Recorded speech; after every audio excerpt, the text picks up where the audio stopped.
Welcome to my channel. ఈరోజు నేను పల్లెటూరు స్టైల్లో వంకాయ పచ్చడిని ఎలా తయారు చేసుకోవాలో చూపిస్తున్నానండి. మీరు ఒకసారి ఇలా ట్రై చేయండి. నేను 250 గ్రాముల వంకాయలని తీసుకున్నానండి. ఒక్కొక్క వంకాయని ఇలాగ ఆయిల్లోకి డిప్ చేసుకుంటూ గ్యాస్ మీద కాల్చుకోవాలండి.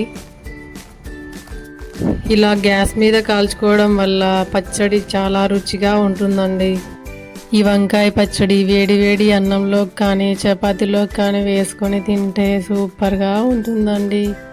మీరు ఒకసారి ఇలా ట్రై చేయండి, చాలా బాగుంటుంది.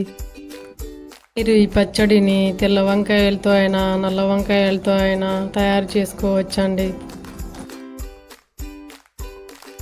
వంకాయ బాగా కాలిందండి. ఇలాగే మిగిలిన వంకాయలన్నింటినీ కాల్చుకోవాలండి. ఇప్పుడు 7-8 ఎండుమిర్చిని తీసుకొని ఒక్కొక్క ఎండుమిర్చిని ఇలాగ ఆయిల్లోకి డిప్ చేసుకొని ఇలా గ్యాస్ మీద కాల్చుకోవాలండి. ఇలాగే మొత్తం ఎండుమిర్చిని గ్యాస్ మీద కాల్చుకోవాలి.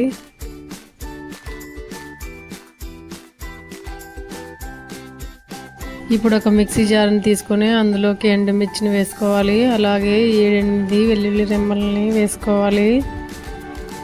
అలాగే రుచికి సరిపడా ఉప్పుని వేసుకోవాలి. ఇప్పుడు గ్రైండ్ చేసుకోవాలి.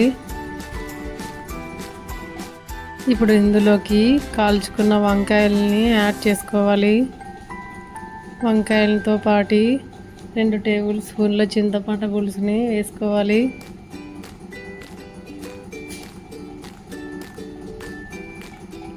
ఇప్పుడు కచ్చాపచ్చగా గ్రైండ్ చేసుకోవాలండి. ఇలాగా ఇప్పుడు ఇందులోకి ఒక చిన్న ఉల్లిపాయని చిన్నగా కట్ చేసుకొని వేసుకొని బాగా కలుపుకోవాలి. ఈ పచ్చడికి పోపు అవసరం లేదండి. పోపు లేకుండా కూడా చాలా రుచిగా ఉంటుంది. వంకాయ పచ్చడి రెడీ అయిపోయిందండి. Thanks for watching my videos.